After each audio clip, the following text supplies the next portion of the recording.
tunu Sāmoa wa e la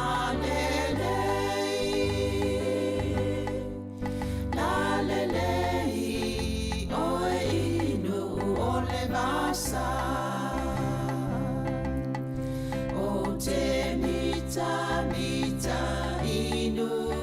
e se poso se mea o na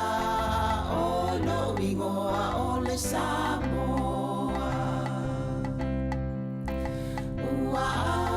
avea ta ua e ona le whanua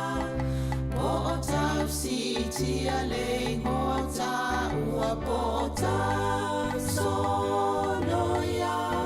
oi tupuna mai o te ole ina ne I e fia wha e Europa. Whatalofa atu, molo whaaloalo le whawhunganga ale atunu I le nei tu aso o le suingo po kalame e whei ona whaalau iloa atu. Mato whaatasi ma le pule o le vaenga o tangata atumoto Pasifika I le Radio New Zealand. Ia le sunga ia moira tu le Epa Taylor. Ia o ia sa whanau nei I New Zealand. Tata nofo na ia fo I malanga tamu whai tā maule ngan Sāmoa. Ia o male teimi nei. I le nei fo ia tino. Ia ma le tato host leo isi teimio po kalame o Murray Whaivat. Murray les tangata o te ofo I teimo mono wa e maketi aso ala. E whalawala au whaatau ai mo kaseti ma. Ia le muli ale lo whainga venga matau ia na ola fo I whanau nei. Ia a leo to whaafonga mai lungo litio. Ma nei ia whaasamo leo ie ni. Ia watu fo ina isi vaenga ia sosoani. I le tato Paul Kalame litio le whaiaso nei o le ngangana Sāmoa. Ia talofa moira ia whaapea ma Murray o mai olo nei tu aso. Manu e whakatai talofa. E whakatai talofa lo whio kamsanga. Malo atonu o le si vaenga le I to tele fo I o alum whanau na fo e mai tau le tato a inga whaafonga ma ni tami.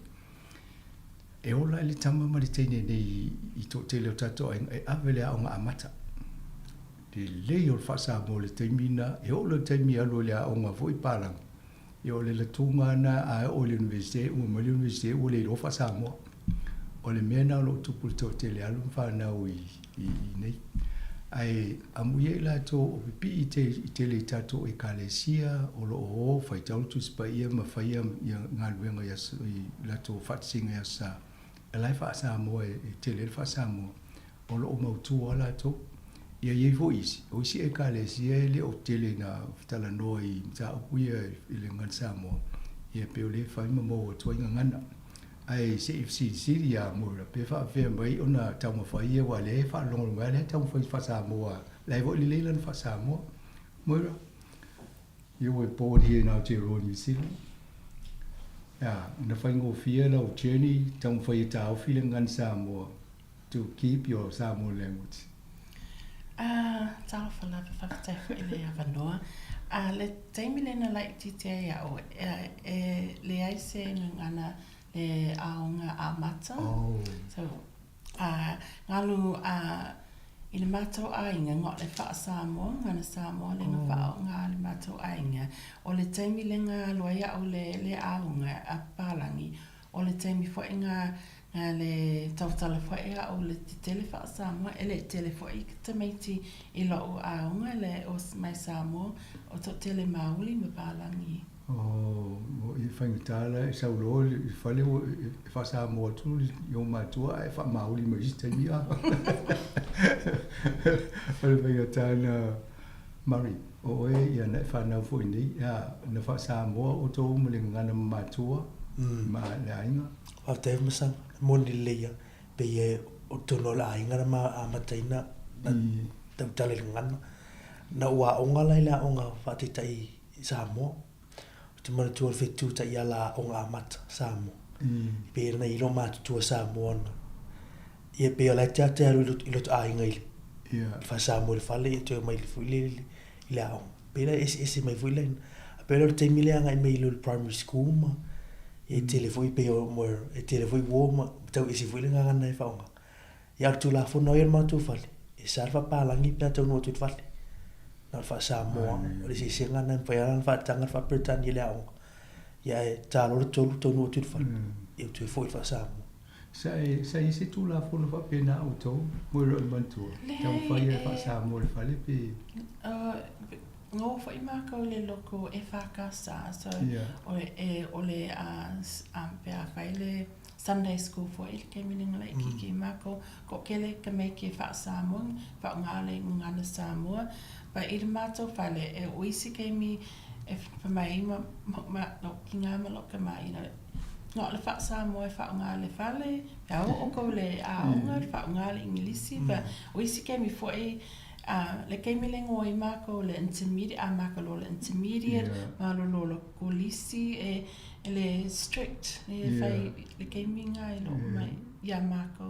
ia o nga ia te wale whapalangi ia o sa atono le si vaenga na ia o atono lai nau mai fo ina i palangi ia vavena piki up e tato le ngana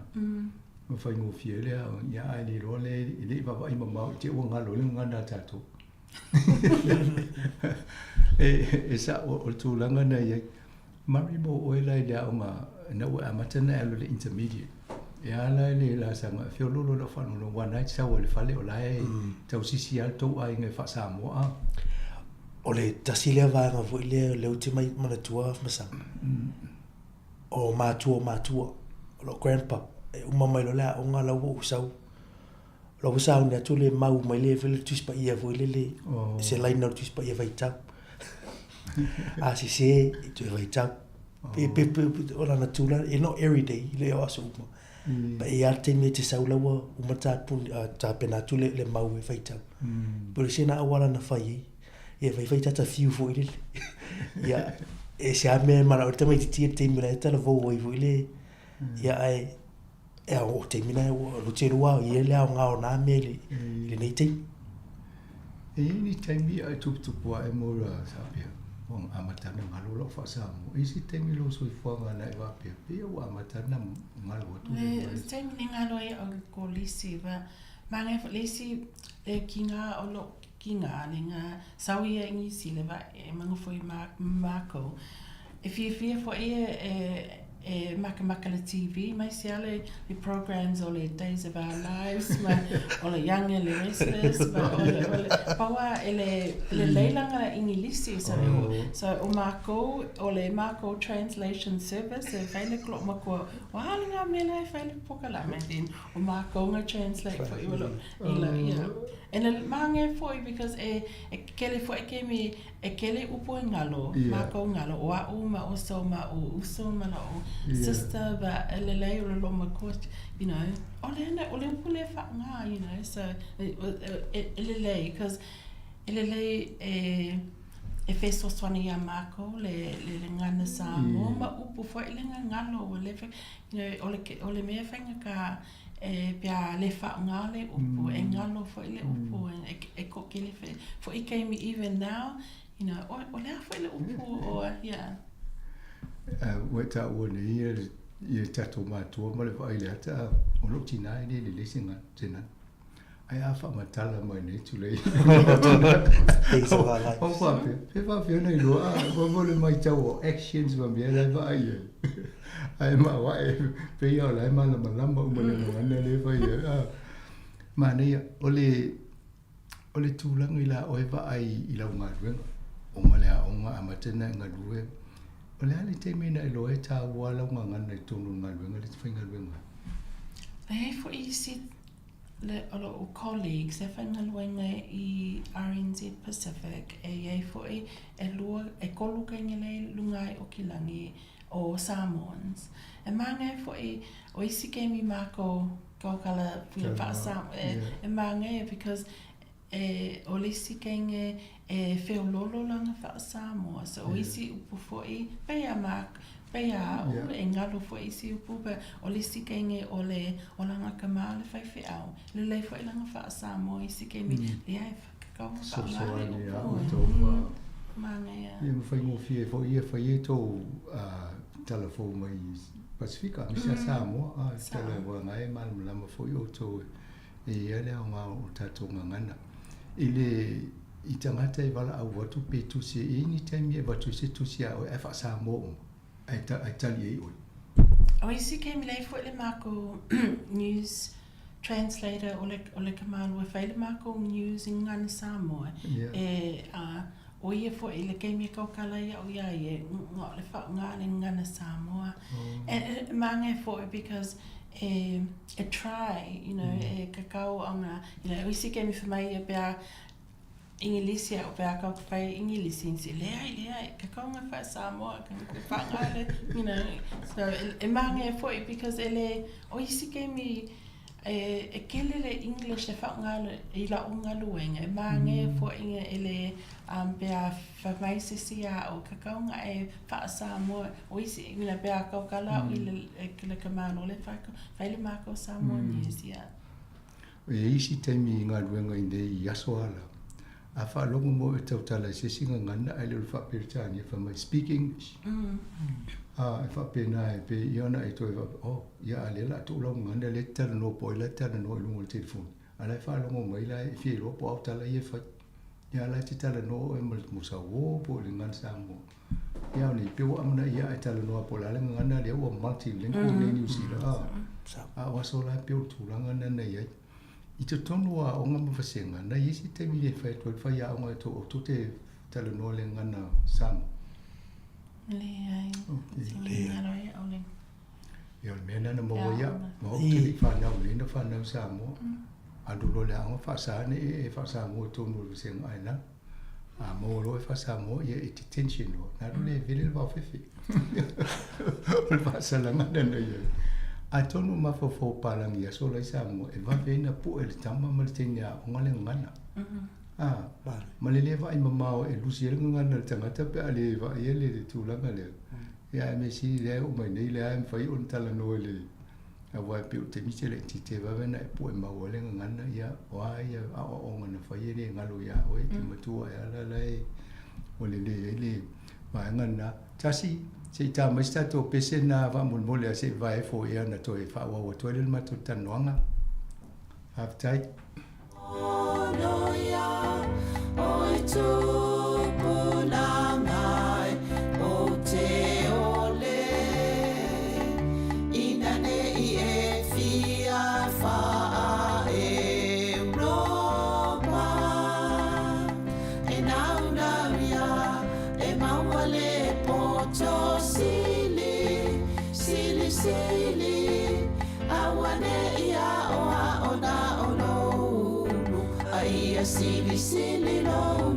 to tupulanga Sāmoa o te ole ai ina ne sili au tupelo tiu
Talofa tu whawhonga le atunu ia munei ia whai ungol vai aso ngan Sāmoa ma tu whatasi po whasalau mamura tu le epa Taylor whapia mari whai walu te tanu fo I la ua ngā solonga o le vai aso ngan Sāmoa I le teimini a mato tanu o le tato po whasalau o vainga ia tau whapia tani au challenges ia mo lu tau mo oe mura e tuktukua e ia a matalona nga lue I ofisa whakaparangi te leo taimi I taimi uma. E se foi langa ngana e tau ona e sira fia lele. E le ngate lo tala noa ale tusi. A tonu ia na amatale na tau ngalo tulo fa Sāmoa se longa sa fale peta no sa wo. E feo lolo lo tusi lenga alua o le e whakasa ngelinga whai po I mako suenga. So ma whai po inga whai kaule tusi pe ia ma ai e feo lolo lo o tusi ba e kele po I upo e whai pisilia o lo kinga wai whinga upo. Paua. Mana ia, a whatula o te mine, e re te ringi au tusi o tō whai wha Sāmoa, nara whaperitania e-maili, whaperitania, a tonu e iwa vipasene o au communication po o tanonga, written o oral, tala noa po le, e English, ia ala I titia, mari le wani lui tau mo oe a tutupu e pe e laki lau whalongolongo atu nai maa futa le oe ma na iau mātua, ia nā fo sa ia ilo grandma e nana so polo grandpa ia nana telefon to mafutanga a e sa leam sa pe o me spelanga upu te fa le o upu ia o isme le malam la mai si upu pe on tal no ni upu e ma tua ma ia te fi malam la mai ia te le malam la upu ne lu tauna ia me se te me fai tau ia le malam la pula no ngona ia te mi vai tau te tau fa mala mai upu mai no no wi I don't know e ele parangi for practice makes perfect mon I don't know na la voi te unta to muli ia o lo fa yeso se me e te fa me foi na ma lo si foi fa ngang ia pe o le ngan Sāmoa ia po so se ngana ai te utala so o ia ma na ia vo e va viana e a mena e o le talo so o yo isi wa so stay me ai wa Facebook e tele fa Britania banga nai wo ye ni tu lau fo le ngan Sāmoa ai al po ala wa isi ba inga lunga technology wa termine e tele fa Britania ia na wala lam fa na uta tole ni wa le ye le to inga technology aso o le titi o mari le ye ni Facebook le ye ni ia ne ai ba ai ne a wo Sāmoa termine te la to te me la to o e ma to telefone na o ngana Britania la te fa lo ye ele usa ngan Sāmoa e lo inga nei tabi si ola e o tele le lo le ngana fa Britania ai la lusi va vele ngan Sāmoa la to pi o le si lu tau na lo ai ta to kula ngale ye nei amo Sao e whainga ka New Zealand but e iei fo e ko kele classes e ma whainga o ka ngaka online classes pia manga o ka ngaka e ko e fo i ma learner le ngana Sāmoa but whainga I Sāmoa anga Sāmoa le o Sāmoa pe alu sa o fo le kemi fo e alu ia o pe alu o se fale o loa o se restaurant and fasina malu le so fo e whainga o fia ora o le ingilisi e kali mai le ingilisi Sāmoa to ai nanu mai e sa o le pisi vo le filisi mi kai e fa Sāmoa ia o le so inga suinga na ye a tonu laki tato ne New Zealand o le amana ia le malo ia le tato official Ministry of Pacific People ne na amata ne fa le por kala me ne fa ta o le ngan Sāmoa ia muli mai lo mai si tato o so moto Pacifica le o te ia le po o se fulu e ngana Sāmoa le o ia ngana le o fa mamalu ne termine ia na amata me Sāmoa ia le o so mai mas o mai lo mai sinu te ia o mo fa mamalu la to aso lo ngan Sāmoa o tau fa fio finga e tonu le priota le o fa so le fa pena ai ele o mo le vai ngale isia mano isia tunu o le mena le laki tatu le amna ia mai la o amata no vai tu Australia pe o amata na fai vo i Australia me le fai ne o le fai ne New Zealand wala o amna ia vo le Australia lo tau tu o tele o tatanga tala ia o ele lato leipa fai ngaluenga mo lato ele fo la o tu amano ya ngate le mo tato ya sola ini me fa ia o la tu lo Sāmoa tau sanga ele po on tu a te o whanongo tu tala no Sāmoa fai fu la tu Sāmoa language week ono fo le wa pe o nei ona ngana o la me o foi ni to na Sa bon nega che pa sa o sa e tau le fa ta o ngan sa mo ya so uma ai ta to ya sai na mo lucia mo si luna e ta wala to ngana to se nga duenga e fa ngana to ngana ya ta to ya la ngale mo ni pe o le mo ta to no foni ya o le ngana fa persani o Pacifica ya ta wana fa mo mo la to ngana fa la to ngana la to te no ngale va ngale mo Sāmoa, it's eka kau ngalilei le wha Sāmoa I Sāmoa le ngana Sāmoa. It's ele manga e pia o aku kangaka mai whapo ma ele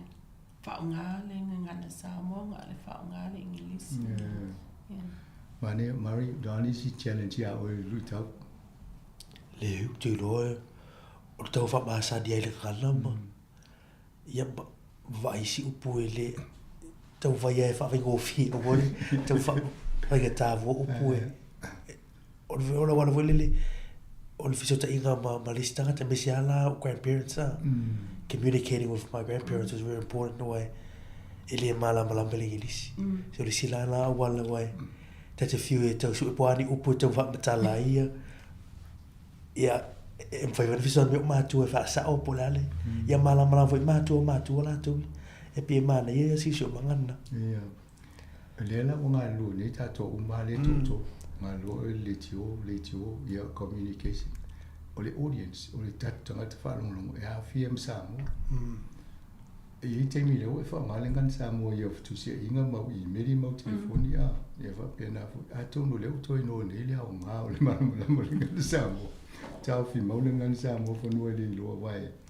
E nei stanga tau te iloa le malo. O I si e pule mtanga lunga. Whasau whastata mai. E lila wha Sāmoa. Whete o te pole le lilo wha Sāmoa. Pauwale me le fia whanulongo mai tangata. O le alo o se tamari I po stesi fo Sāmoa. O lo pule le vaenga le o le mtanga lunga. E o te pole te lilo ngana. Sau pe whai ana tala noa. Ia te awa tuai fo ia a. Tuai amata na pick up. E tele fo te mai te whanau New Zealand e whio lolo na tau ngana Sāmoa e le whaunga ngele e mā whapea mai ka ngaka e le angalo e le leilo whaasakakau ngale leilo wha Sāmoa so e kele wo e le manga o lako e whaunga lako ngana Sāmoa ngale mā e le leilanga e le lava puia E te tau wana whatau wai I la unga whainga luenga I fwoi tono malo I eistanga te a apply lo ngā luenga o le Pacific e whaango mo le Pacific ai a o roi na I o ngano le ngana le anu wai o whana le nanu a le whaanga le ngana pe o siru I tauna mo le eistanga te pe e mo musu pe whainga tai a la tau na whaanga pe le ngana I tonu ngā luenga la iei e wa a iei le awa no ya o mwhaena tala no I tangata whainga luenga po tangata fo ila e ngā lue whatasi malto ofisa e a ngā le ngana e taun wha ngā le ngana Sāmoa so soni fo e wa ngā lue ngana tato whasa lau a misala le mato nei mo e wai wha Sāmoa ia so umalungo le tio se longa e ni palang e ma interview ia na wha Peritania la ia ai harua mar wha Sāmoa ia ma o whio lolo ia ma wha Sāmoa to tele matoli e nei ono le talano le ngana ia so uma I lau wa ai lo mana I ngā ruenga na te imo ma leo wa I atua leo ma losia le multilingual le nei o le diversity lo upo fo I wha ngā le te leo tangata ese nei. Ia o lea whaingo fia a. Ia e whaingo fia. Ia fo isi o le vai aso le ngana Sāmoa, ia fo I le vai aso Tongan, ma Cook Islands, ma e le cause in New Zealand o ngana Sāmoa o le third most spoken language in New Zealand so e kokele Sāmoa ngana Sāmoa pia number 3 in New Zealand o kilangi numero 2 numero 2 ia mau tu tele tato e lua vaenga leo te vai le malo si tato lotu e kalesia wa te leo tato e kalesia o le ngana Sāmoa ia mali tio tato o mena ele o manuia I mo wolfa manuia nga tele o sita to motor Pacific itam fai pol kala ai le tele ni la to taimi lungo le ia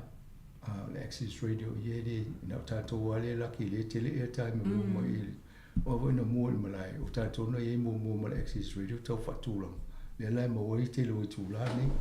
ye e mo ya tu si mo ina o ye o tu le tele ni tula avelo ale a foi tula pe tasi le tula le vai aso me na la e de la vai ni tula ai fa fetai le o ile Facebook o le YouTube o le la mo fai isi o na fa nga le medium na le ala leona e fai ala topo kala me e umi e ona tala no mana tangata ile nga na samo o la wa ina ye tu la nga inga nga e ko kele foi ka kala ye lenga lisia so lenga va ai o le lupe accommodations like for social media or le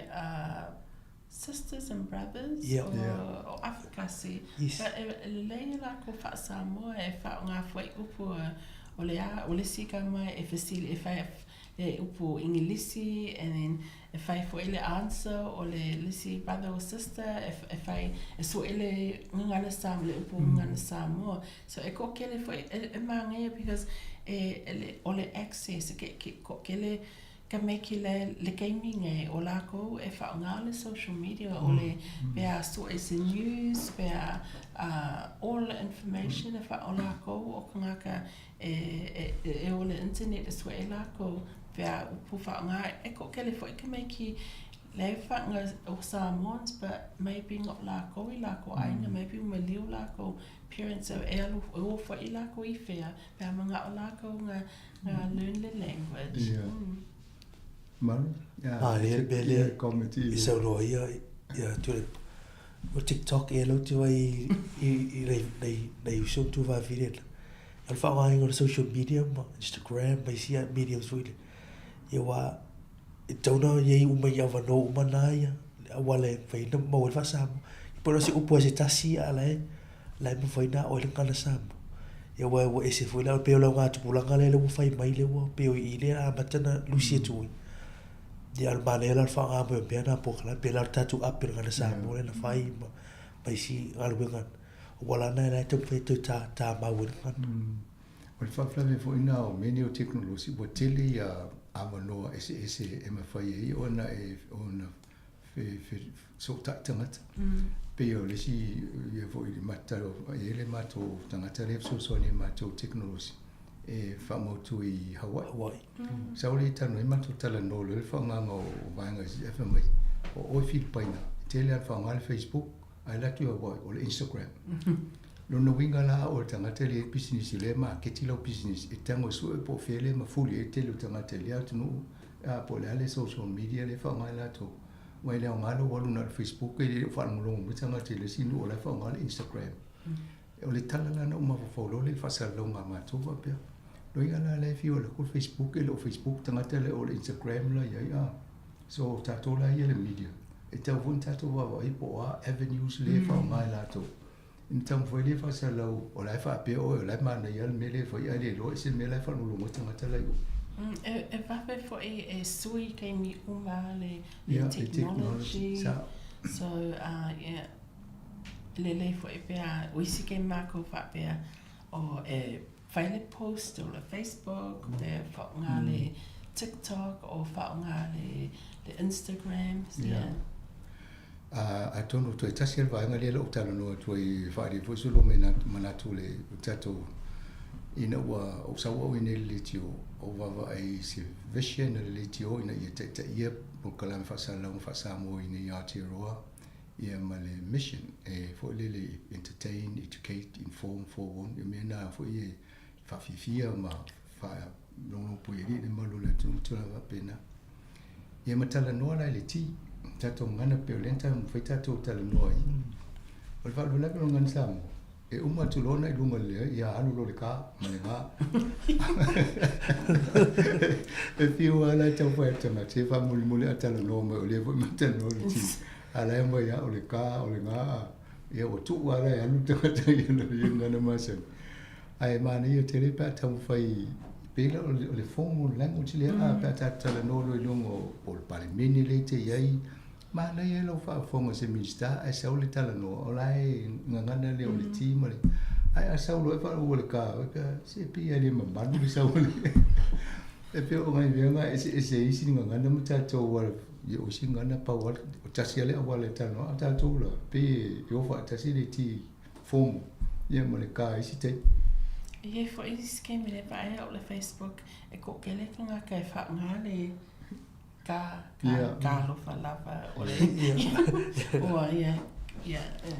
a e fai tau nei la se te leo se post ai alu le ka o le matanga ia lo o te le fai tau o te o tura ia e ala wa ili ngana mari sa of pesa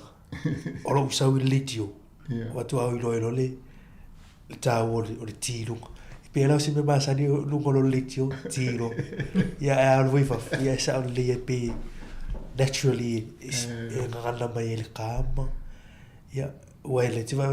fi auma o le tifo e ta no la tu pe la auma ma lo tu ya sa le o fa ya fa masa ni e la ta ma wo a ta to ye nga lu ngol fa sa la tong fa ta to ta mo le ti pe lu ngol ya ai ta to come off ye pule lo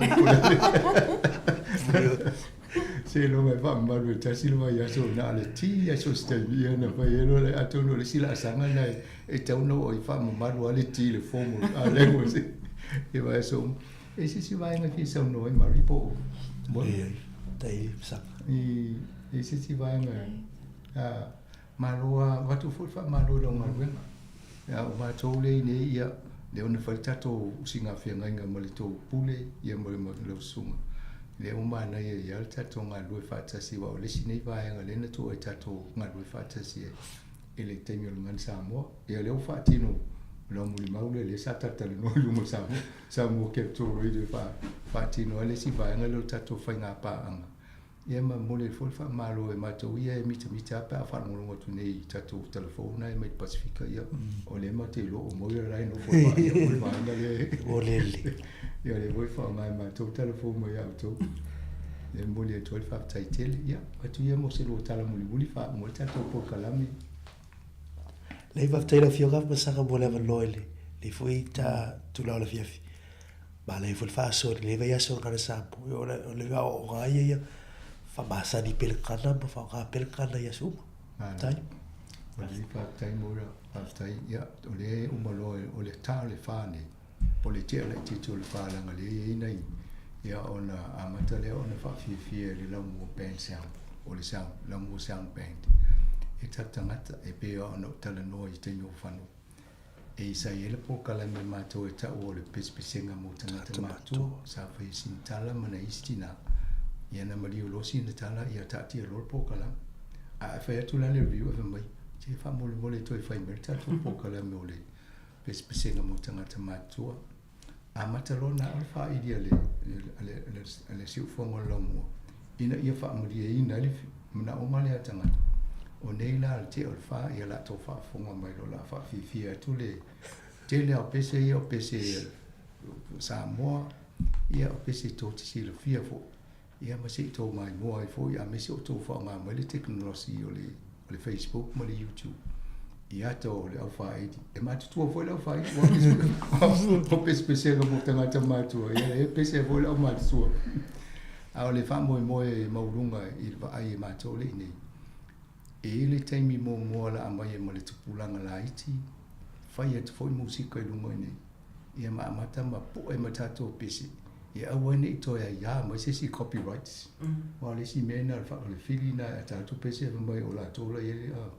lo ngala fa ya ta to pese ia na pule ale ta to pese le si to ya mai ma wale to no tale ia a mo ta to fa fo nga le tu ia ole se fa ponga na ma to ta to fa ngo neva ya so ia ale la fa i wa to stemi mo i pese nga mai ni si fo ngo la mo e tau o lunga i le tatou vai aso o le ngangana Sāmoa lua fe luas fulma lima whaatai tai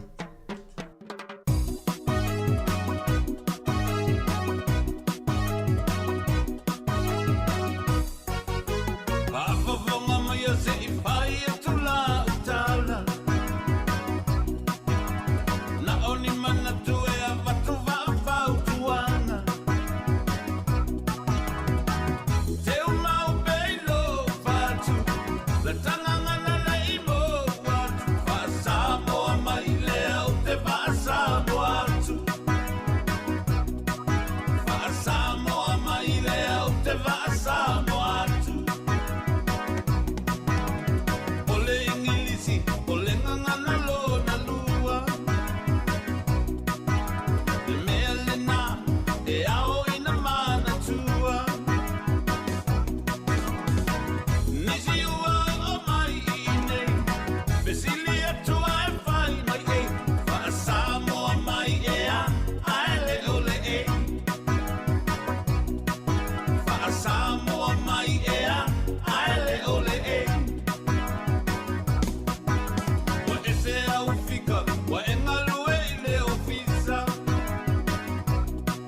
Auli mai o maua pe a whaafua o ni timunga.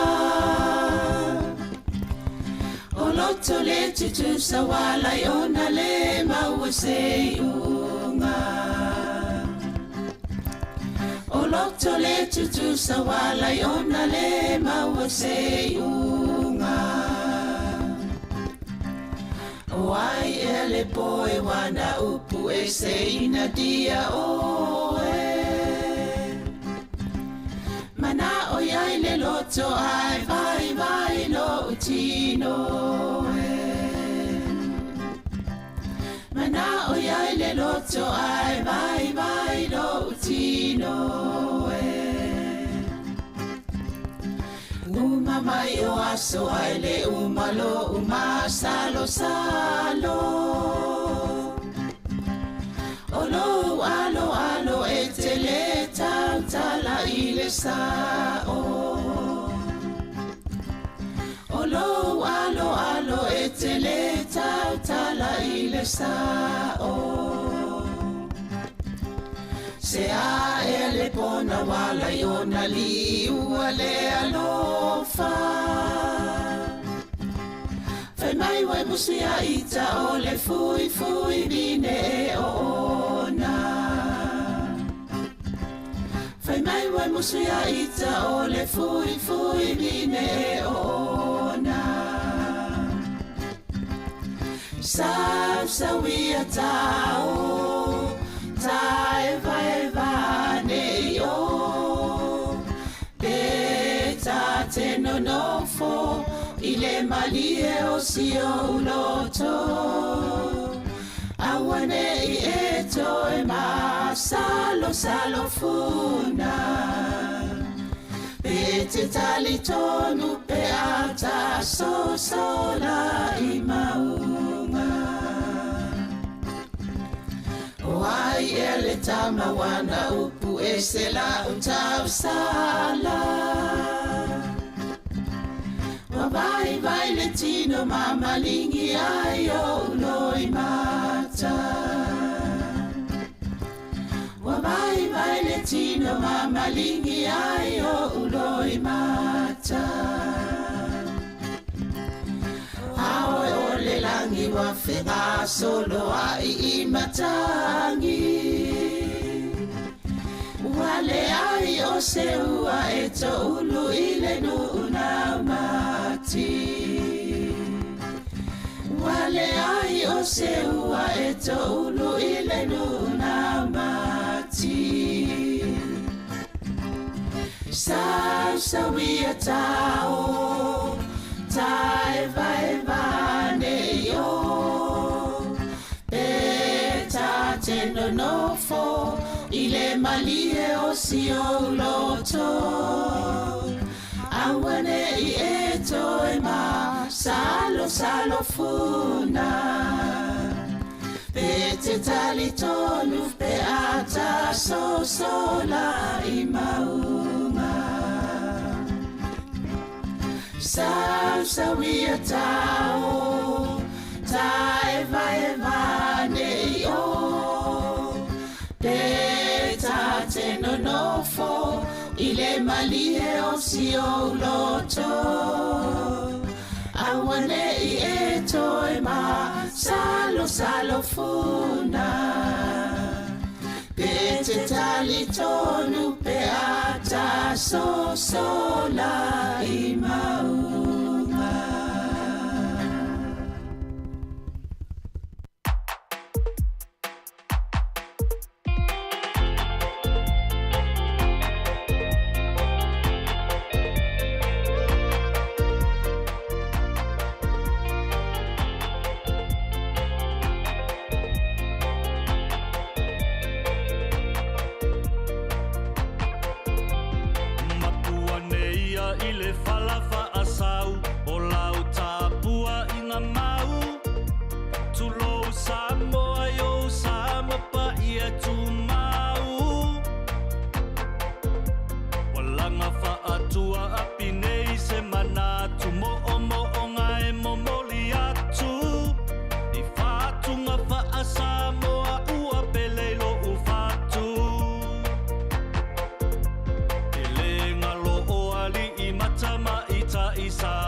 Nanga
sisipo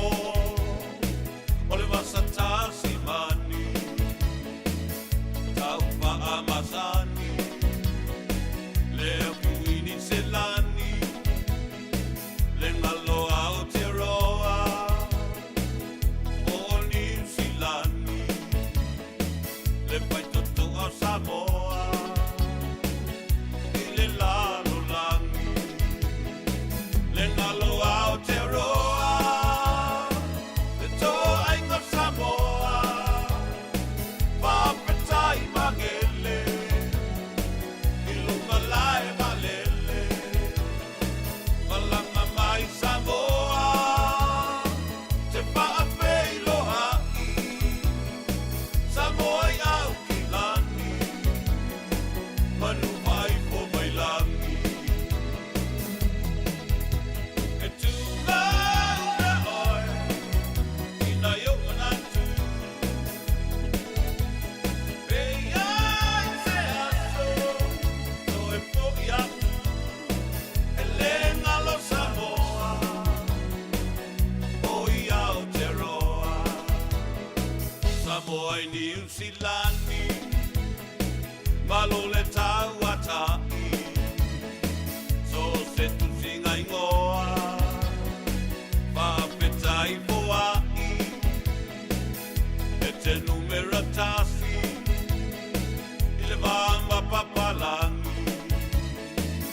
le utale o te tele te tonu o le pale mene le ngalo Aotearoa le to ainga Sāmoa papetai magele i lunga lae malele malanga mai Sāmoa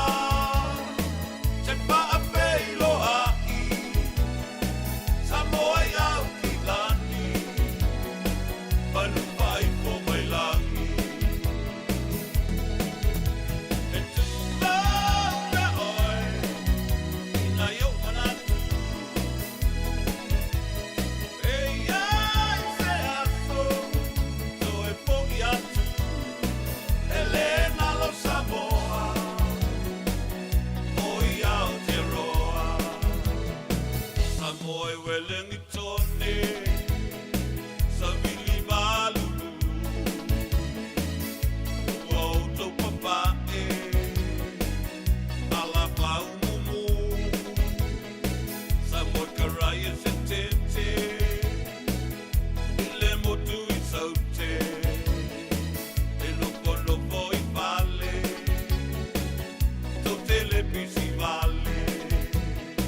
le ngalo Aotearoa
fai tūlani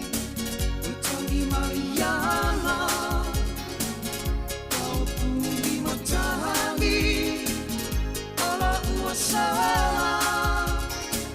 Wangotole petuao E au ole basa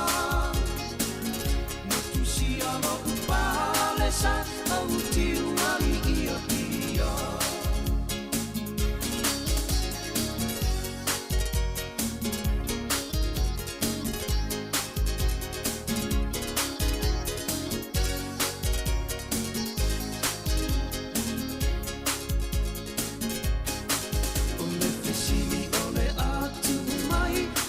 Fale tolu leva aina lepa Alo o sina le fua I fale Ka apea se umanta apa Wale tau o sia te pa Te fili fili aua ala umana Te moni e aua malangatu I le vala si o I tongata Kala fai ani Mariana Kau puni matangi Ala uasala Wangotole petuao E au ole basa Motusi alo upalesa Au tiuai ia pia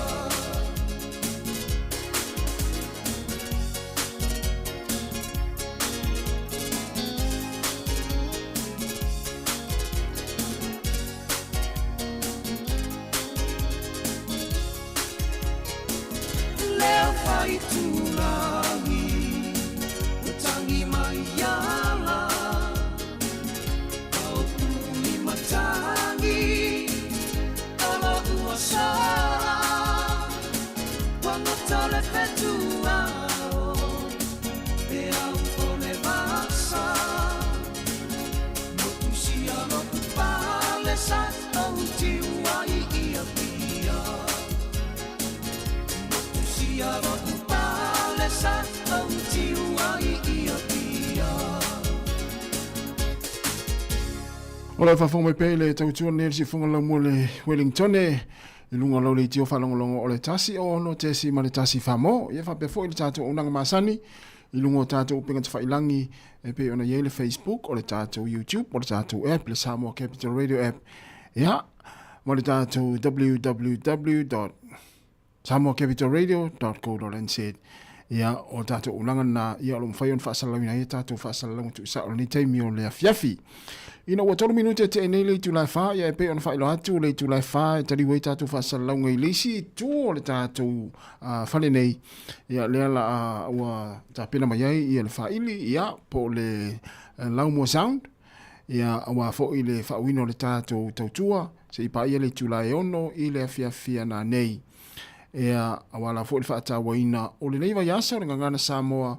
I te tonu o New Zealand nei. Ia e pei o ne tātou mai tau fo I le tele o isi atunu o le laulangi e pe o I Australia, I o isi atunu. Ia o matua, leo o tātou whaamanatuina whaatasi, ia ma whaataua whaatasi, le vai asa o le nei o le ngangana Sāmoa I te tonu o New Zealand nei. Ia o se I tū le nei fo I mo tātou, o malama so Sāmoa I so se tafa laulangi. O loo mai moa ma mata mai ai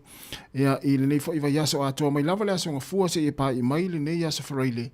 ea o leo lo tātou whaatawaina ia le ngangana Sāmoa I te tonu o New Zealand nei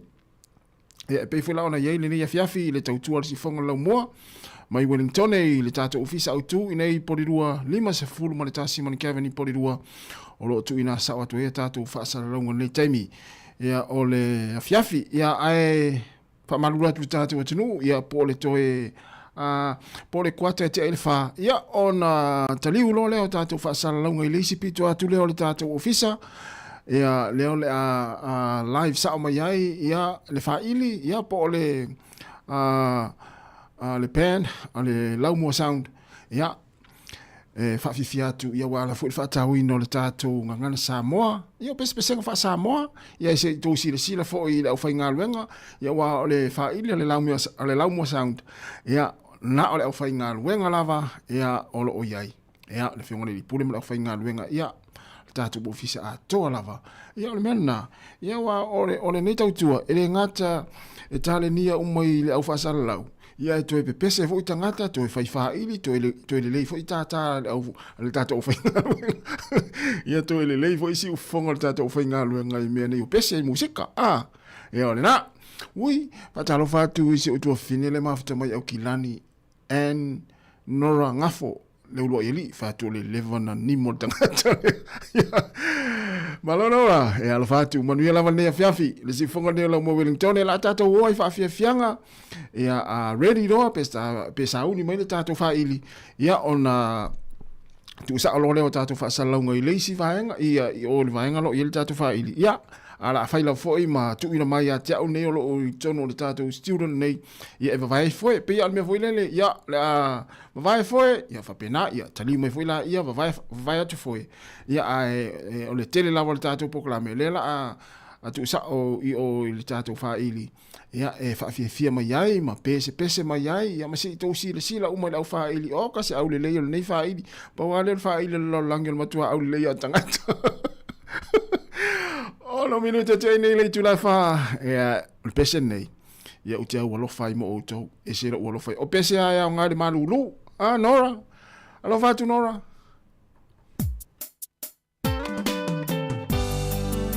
ia ala ngona lo le malulu o ai tu yo autafa tau fi fa Sofia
O le tautua le si ufonga o le laumua o lo iai fo i le langolango a le New Zealand On Air.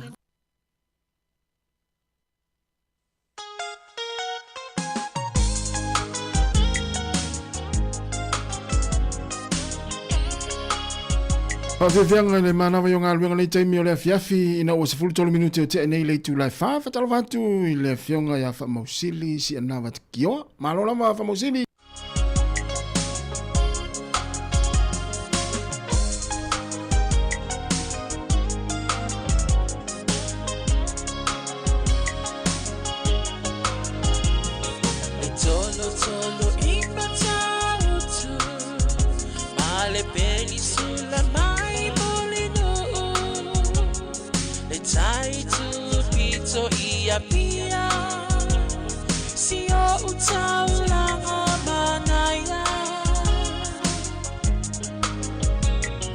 Efe pula mai